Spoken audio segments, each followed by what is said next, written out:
that? I am a monument to all your sins.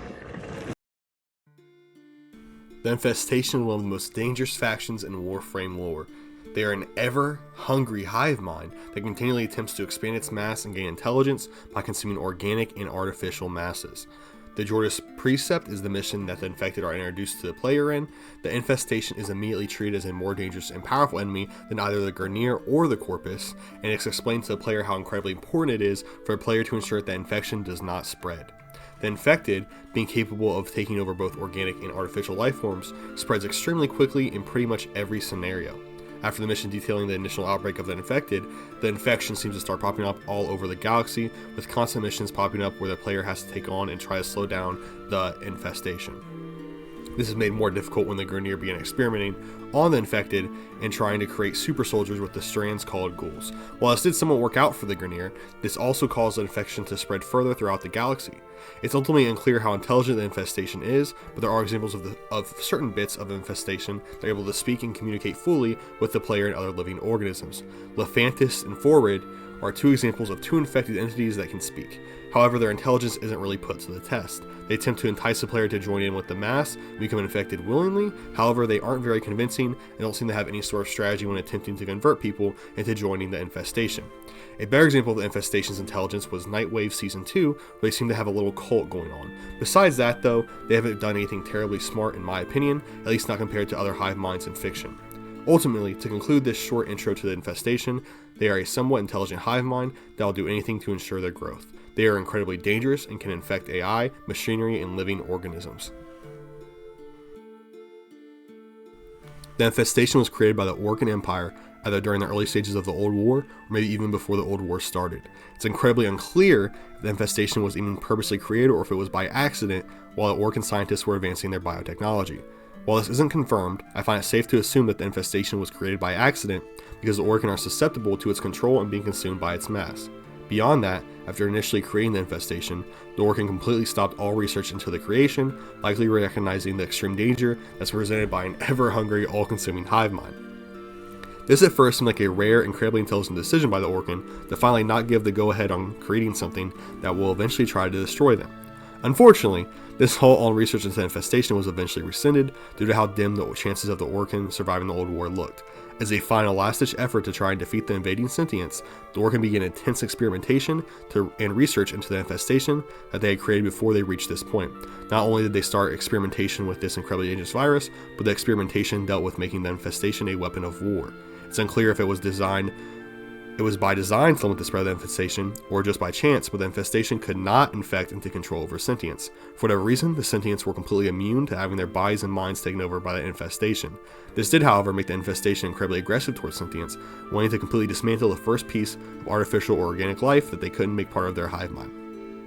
Soon, the Orcan had created bombs filled with infestation, where we drop these incredibly dangerous bombs full of spores, they would immediately start infecting and taking control of everything in the surrounding area. There aren't a ton of examples of these bombs being used, however the one place we do know they were used was on Deimos. The sentients mounted a full force invasion on Deimos because it was one of the most important planets tactically to the Orcan Empire. In response to them beginning to lose the Battle of Deimos, the Orcan decided to utilize the infestation bombs and drop them on the planetary surface of Deimos. The bombs were successful in stopping the invasion of Deimos, however, it also resulted in the complete destruction of life on Deimos, with the entire planet eventually becoming one large mass of infestation. To this date, Deimos remains the single most infested area in the universe and shows how incredibly dangerous the infested it can become, creating whole ecosystems just from within its own infected tissue, and completely covering an entire planet, rendering it inhospitable to all non-infected life. In my opinion, this is the single most terrifying feat the infestation has ever accomplished. Along with this, the more infestation gathered together, the more sophisticated it's supposed to be.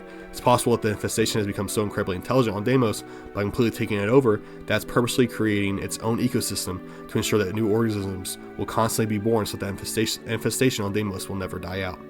Now, don't take that last bit as a fact, but I think it's an incredibly valid theory, especially since we do know that the more mass a particular infestation has, the more intelligent it is. During the Old War, the infestation expanded at an extremely rapid rate.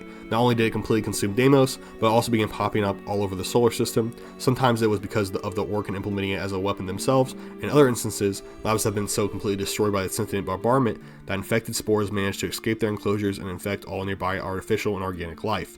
Unfortunately, instead of helping quell the invasion of the sentients, the infestation began invading the Orc as well.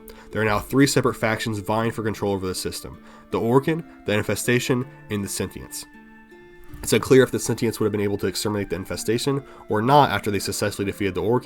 However, it was very clear to the Orc that the system was either going to end up in control of the infestation or the sentients. They were quickly becoming the weakest faction in the Origin system. The Orc have now created 2 separate species that are both more powerful than themselves. This is honestly an incredibly impressive feat, however, also an incredibly dumb one. They effectively created their own biggest problems and rivals, and they were absolutely suffering the consequences during the events of the Old War. The Orc ultimately decided that the only way to stop both the infested and the sentient threats at this point was to continue pushing forward in their bioorganic research. This led to them discovering the helmet strain of the infestation, which they would use to create the early Warframes. They would inject this strain into lower caste individuals, and it would cause their body, organs, and so on to change until they became effective killing machines. Unfortunately, these individuals would eventually lose their mind and commit violent outbursts. After a while, the Orc were able to create a chassis that could be controlled by the Tennos with transference technology by using the helmet strain instead of directly injecting citizens that would eventually go berserk. Due to Warframes originating from the infestation, they are completely immune to the spores and becoming infected themselves, making them the best possible warriors to take on the infestation. They were also extremely effective at fighting back against the sentients and would quickly turn the tide of the Old War, leading to a Orc victory and a complete elimination of the sentient threat in the Origin system for the time being. After the defeat of the sentients, the Warframe began their attack on the infestation, or a better word would be the extermination of the infestation. Their extermination was incredibly effective. Honestly, it was nearly entirely complete. There seems to be zero to nearly zero trace of the infestation surviving the period after the Old War. The only remaining strains of infestation that continued to exist after the Old War were deep in hidden Organ labs, and of course the entirety of the planet Deimos.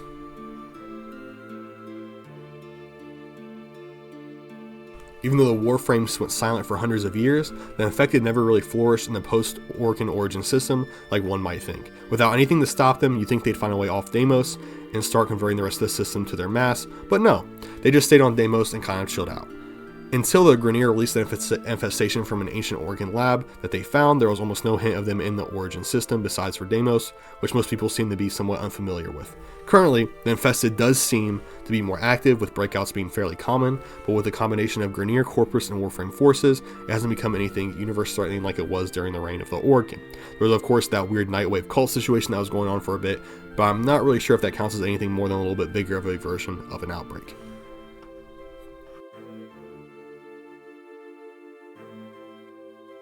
I think that any video talking about the infestation in any sort of detail absolutely has to pay tribute to the very clear inspiration for the infestation, the Flood. I'm not going to go into incredible detail when it comes to the Flood because of how much lore there is behind it. However, I do want to talk about the many similarities between the Flood and the infestation. Both hive minds were created by ancient civilizations that used to rule over entire galaxies. The precursors created the Flood, and the Orcan created the infestation. Along with that, both were created while their respective creators were at war with another one of their creations, the Forerunners and the Sentients. Both the Flood and the Infestation are hive minds, have similar colorings, and are constantly looking for more matter to add to their mass. It's honestly more difficult to find meaningful differences between the Flood and Infestation than it is to find the many similarities. Someday I would love to go into a deep dive of the Flood, researching the little bit of lore that I did research just for this comparison had me super interested. Based on my research, however, it is incredibly clear that Infestation took a healthy bit of inspiration from the Flood. I mean, there's nothing wrong with that. The Flood is amazing.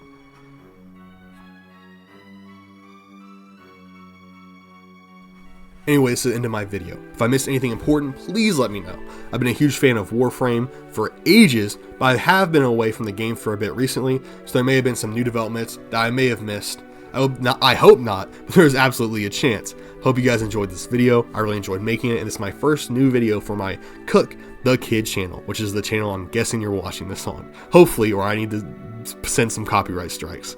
Everything else up to this point has been a re-upload from my gameplay channel, which is How a Game Fanatic Cook. For video game commentary content like this, follow Cook the Kid. If you want to follow me actually playing through the game, please check out my other channel named Game Fanatic Cook. Unfortunately, I'm unable to monetize this channel, so I would really appreciate a subscription, oh my gosh, I can't talk, and some of your watch time on other videos as well, so I can reach that threshold.